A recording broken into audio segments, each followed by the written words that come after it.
This channel does not promote any violent, harmful, or illegal activities. All content provided by this channel is meant for an educational purpose only. দুলাল সরকার খুনে তৃণমূলের অন্তর্দ্বন্দ্বে শিলমোহর, মালদায় তৃণমূলের জেলা সভাপতি খুনে মূল চক্রী দলের টাউন সভাপতি নরেন্দ্রনাথ তিওয়ারি ও দলের এক কর্মী স্বপন শর্মা মূল চক্রী, এমনটাই জানালেন এডিজি দক্ষিণবঙ্গ সুপ্রতিম সরকার। 50 লক্ষ টাকার বিনিময়ে সুপারি কিলিং এর বরাদ দেওয়া হয়।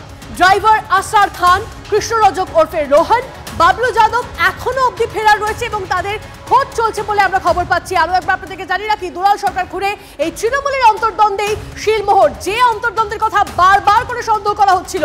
মালদায় তৃণমূলের জেলা সহসভাপতি খুনে মূল চক্রী দলের টাউন সভাপতি নরেন্দ্রনাথ তিওয়ারি ও দলের এক কর্মী স্বপন শর্মা মূল চক্রী। এডিজি দক্ষিণবঙ্গ কি জানিয়েছেন শোনাই আপনাদের। এই যে 5 জন ধরা পড়লো, জিজ্ঞাসাবাদের ভিত্তিতে কিছু সূত্র পাওয়া যায়। সেই সূত্রগুলির অনুসরণে নরেন্দ্রনাথ তিওয়ারি এবং স্বপন শর্মা এই দুজনকে গ্রেফতার করা হয়েছে। স্বপন শর্মা একটি কুখ্যাত দুষ্কৃতী। তার বিরুদ্ধে অতীতে এলাকায় বোমাবাজি, খুন, দাঙ্গা হাঙ্গামার একাধিক অজস্র অভিযোগ আছে, পুরনো মামলা আছে। ইনি এবং নরেন্দ্রনাথ তিওয়ারি মিলে দুজনে এই ঘটনার মূল চক্রী ছিলেন। 50 লক্ষ টাকার বিনিময়ে সুপারি কিলিংয়ের একটা বরাত দেওয়া হয়েছিল। ড্রাইভার ছিলেন আসরার খান বলে একজন, তাকে এখনো পাওয়া যায়নি। আরও দুজন এখনো পলাতক আছেন, কৃষ্ণরজক ওরফে রোহন, বাবলু যাদব। সে ওই 4 জনের বাইক আরোহীর মধ্যে ছিল না, কিন্তু সেও এই সার্বিক খুনের যে চক্রান্ত তার সঙ্গে যুক্ত ছিল। একজন তৃণমূল নেতা খুন হয়ে গেলেন, এই নিয়ে একাধিক তথ্য সামনে এসেছিল। কথা বলি, আমাদের প্রতিনিধি শুভতোষ আমাদের সঙ্গে রয়েছেন সরাসরি। শুভতোষ, বারবার করে একদম প্রথম থেকে মনে করা হচ্ছিল হয়তো দলের মধ্যে কোনো একটা অন্তর্দ্বন্দ্ব রয়েছে। একাধিক ব্যক্তিত্বের যে বক্তব্য সামনে আসছিল, এমনকি দুলালের স্ত্রী তিনিও জানিয়েছিলেন, এমন একটা ইঙ্গিত দিয়েছিলেন হয়তো কোথাও একটা অন্তর্দ্বন্দ্বই নেপথ্যে রয়েছে এবং সেটাই প্রমাণিত হলো। হ্যাঁ, একদমই তাই। প্রথম থেকেই জেলা এবং রাজ্যের প্রথম সারি যারা তৃণমূলের নেতারা রয়েছেন তারা কিন্তু বারবার এই একটা গভীর ষড়যন্ত্রের প্রসঙ্গ বলেছেন, গভীর ষড়যন্ত্রের কথা বলেছেন এবং এর পাশাপাশি এটাও কিন্তু ইঙ্গিত দিয়েছেন সেটা যে প্রভাবশালী নেতা বা মাথা রয়েছে মূলত এই ষড়যন্ত্রের পেছনে তারা এই দলেরই। একই রকম ইঙ্গিত দিয়েছিলেন দুলাল সরকারের স্ত্রী চৈতালি সরকার এবং তারপরেও এই নরেন্দ্রনাথ বা নন্দু তিওয়ারির গ্রেপ্তারের ঘটনা কিন্তু সেটাই একরকমভাবে প্রমাণিত হয়ে যায়।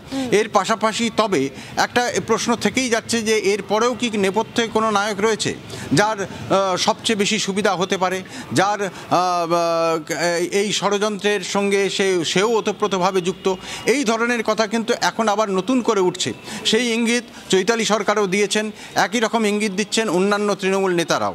তবে পুরো বিষয়টাই খতিয়ে দেখা হচ্ছে, যেহেতু এখনও পর্যন্ত 2 জন ওয়ান্টেড আছে, তাদেরকে ধরে দেওয়ার জন্য পুলিশ ইতিমধ্যেই পুরস্কার ঘোষণা করেছে। সেই 2 জনকে তো হয়তো পুলিশের জালে পড়ে যাবে। এর পাশাপাশি বেশ কিছু জনকে জিজ্ঞাসাবাদ করা হচ্ছে। তো সুতরাং সবটাই কিন্তু আরও তদন্ত হবে। খোঁজে এখন অবধি তল্লাশি চলছে, কিন্তু যে ঘটনা ঘটেছে সেই ঘটনায় দলের অন্দরেই যে সমস্যা রয়েছে, দলের অন্দরেই যে একটা কোন্দল ছিল সেটা বেরিয়ে এসেছে। দেখুন, এডিজি দক্ষিণবঙ্গ তিনি তো বলেই দিলেন যে এই গোটা ঘটনার মানে দুলাল সরকারকে খুনের মূল চক্রী নরেন্দ্রনাথ তিওয়ারি। কিন্তু নরেন্দ্রনাথ তিওয়ারি তিনি সকালে অর্থাৎ ধরা পড়ার পর প্রথম কি বললেন, তিনি বললেন পিছনে নাকি বড় মাথা রয়েছে। বিকেলে কি বললেন, বিকেলে বললেন যে বড় বা মূল মাথা সে নাকি জেলাতেই মানে মালদা জেলাতেই রয়েছে। পরপর শোনাই আপনাদের ধৃতর বক্তব্য, তারপরে কথা বলছি আরো।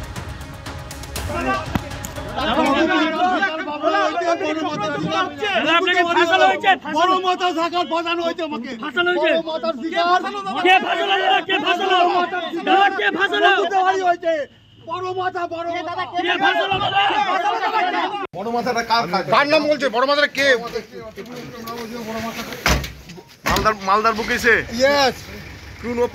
কোনো পদে আছে? আরো বিস্তারিত জানতে কথা বলবো এই মুহূর্তে আমার সঙ্গে নিউজ রুমের তন্ময় প্রামাণিক রয়েছে। তন্ময়দা, একটা জিনিস বুঝতে একটু অসুবিধা হচ্ছে, পুলিশ দাবি করছে যে এই তিওয়ারি হচ্ছে মূল মাথা, অথচ নরেন্দ্রনাথ তিওয়ারি তিনি নিজে বলছেন যে বড় মাথা জেলাতে এখনো রয়েছে, পদে রয়েছে। হচ্ছে এটা কি? দেখো, পুলিশ কিন্তু বলেছে মোটিভ কি তা এখনো স্পষ্ট নয়, তারা মোটিভ খুঁজছেন। আর সবচেয়ে গুরুত্বপূর্ণ তুমি যেটা শেষকালে বললে, এই নন্দু মানে নরেন্দ্র তিওয়ারি তিনি শেষকালে যে বক্তব্য আমাদের কাছে এসে পৌঁছেছে গাড়িতে ওঠার সময়, তিনি বলছেন যে বাবলা শেষ, মানে দুলাল সরকারের ডাকনাম তো বাবলা, বাবলা নামেই তিনি পরিচিত গোটা জেলাতে, বাবলা শেষ, নন্দু অর্ধেক শেষ, আর আঙুল দেখিয়ে পুরসভা থেকে আঙুল দেখিয়ে বলছেন বড় মাথা এখানে আছে। অত্যন্ত গুরুত্বপূর্ণ অন্তত পুলিশের কাছে এবং রাজনৈতিক মহলে, কারণ রাজনৈতিক বিবাদ রয়েছে শহরের রাজনৈতিক নিয়ন্ত্রণ নিয়ে।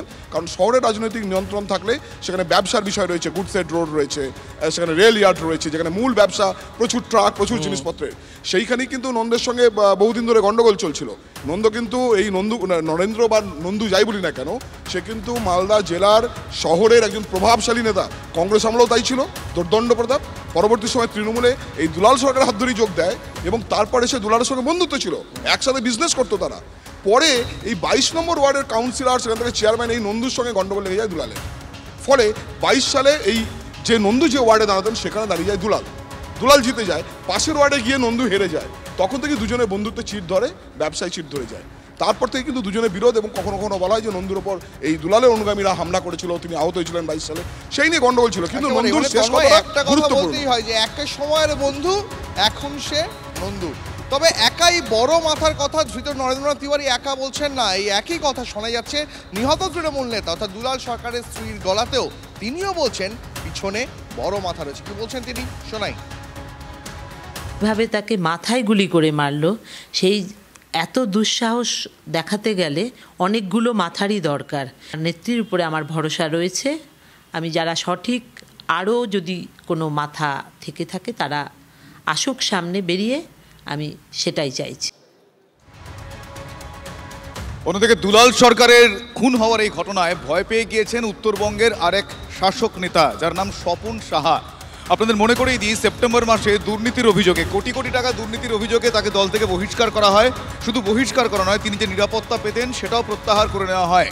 যে কোনো সময় তার দলেরই কারোর দ্বারা তিনি আক্রান্ত হতে পারেন, এই ভয়ে, এই আতঙ্কে তিনি আরও একবার তার নিরাপত্তা ফিরিয়ে দেওয়ার জন্য আবেদন করেছেন।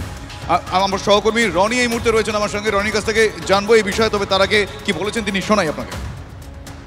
কিছুদিন যাবৎ কিছু সিনারিও চেঞ্জ হয়েছে। অনেকে আছে বিভিন্নভাবে মামলা করে আমাকে হ্যাকাল মেলাইন করা, দলকে মেলাইন করা। আমার সহকর্মী রনি এই মুহূর্তে রয়েছেন আমার সঙ্গে সরাসরি। রনি, তিনি সরাসরি অভিযোগ করছেন, শুধু তাই নয়, নিরাপত্তাহীনতায় ভুগছেন এবং তার নিরাপত্তা ফিরে পেতে চাইছেন। এখনো পর্যন্ত কোনো পদক্ষেপ কি আভাস বা ইঙ্গিত পাওয়া গিয়েছে? দেখো, এখনো পর্যন্ত কিন্তু প্রশাসনের তরফে সে ধরনের কোনো ইঙ্গিত বা আভাস পাওয়া যায়নি। বলে রাখতে চাইবো যে আমরা জানি গত 23শে সেপ্টেম্বর প্রথম দুর্নীতির তদন্তে কিন্তু মাল পুরসভায় একটি আধিকারিকদের দল আসে এবং তারপর তাদের একটি রিপোর্ট পৌঁছায় নবান্নে এবং তারপরেই তাকে দল থেকে বহিষ্কার করা হয়। তবে পদে কিন্তু এখনো বর্তমান রয়েছেন চেয়ারম্যান পদে। তার বহিষ্কারের পরে রাতারাতি তার দুজন যে নিরাপত্তা রক্ষী ছিল, সঙ্গে দেহরক্ষী ছিল, তাদেরকে তুলে নেয় জেলা প্রশাসন। এরপরেই কিন্তু কিছুদিন পরেই দেখা যায় যে এই সদ্য মালদাতে যে খুন হয়েছেন দুলাল সরকার, তার কিন্তু খুব ঘনিষ্ঠ ছিলেন স্বপন সাহা, যেমনটা তার দাবি, এবং তার সঙ্গে সুসম্পর্ক ছিল। এবং তার খুনের ঘটনার পরে কিন্তু তিনি আতঙ্কিত হয়ে পড়েছেন। তিনি কিন্তু আতঙ্কে ভুগছেন যে তার দলের লোক অথবা বিজেপির তরফ থেকেও তাকে কিন্তু হামলা করা হতে পারে, খুন করা হতে পারে, এমনটাই কিন্তু আশঙ্কা প্রকাশ করেছেন তিনি। এবং তার কথাতে কিন্তু সেই ধরনের আভাস পাওয়া গিয়েছে এবং যার কারণে কিন্তু রীতিমতো আতঙ্কিত তিনি বাড়ি থেকে বেরোতে ভয় পাচ্ছেন এক প্রকার, যার ফলে জেলা পুলিশ সুপারের কাছে লিখিত আকারে এবং মাল এসডিপিওর কাছেও কিন্তু বাই মেল তিনি ফের নিরাপত্তা রক্ষী। সেই মেলের এখনো পর্যন্ত কোনো উত্তর বা কোনো এখনো পর্যন্ত কোনো কিছু রিভার্ট করা হয়নি, তাই তো? একদমই, এখনো পর্যন্ত প্রশাসনের তরফে কোনো ইঙ্গিত করা হয়নি। তবে আজকের ডেটেও কিন্তু মাল পুরসভাতে কিন্তু সেখানে তদন্ত চলছে। বেশ, ধন্যবাদ রনি। আমি কথা বলছিলাম আমার সহকর্মী রনির সঙ্গে এবং আপনারা শুনলেন স্বপন সাহা, শাসক নেতা, এবং তিনি এই মুহূর্তে নিরাপত্তাহীনতায় ভুগছেন। গত সেপ্টেম্বর মাসে দল থেকে তাকে বহিষ্কার করা হয় দুর্নীতির অভিযোগে, কিন্তু এই মুহূর্তে দলেরই কারোর দ্বারা তিনি আক্রান্ত হতে পারেন, এই অভিযোগে, এই আতঙ্কে তিনি ইমেল করেছেন পুলিশ সুপারকে। সেই ইমেলের এখনো পর্যন্ত কোনো রকম উত্তর মেলেনি।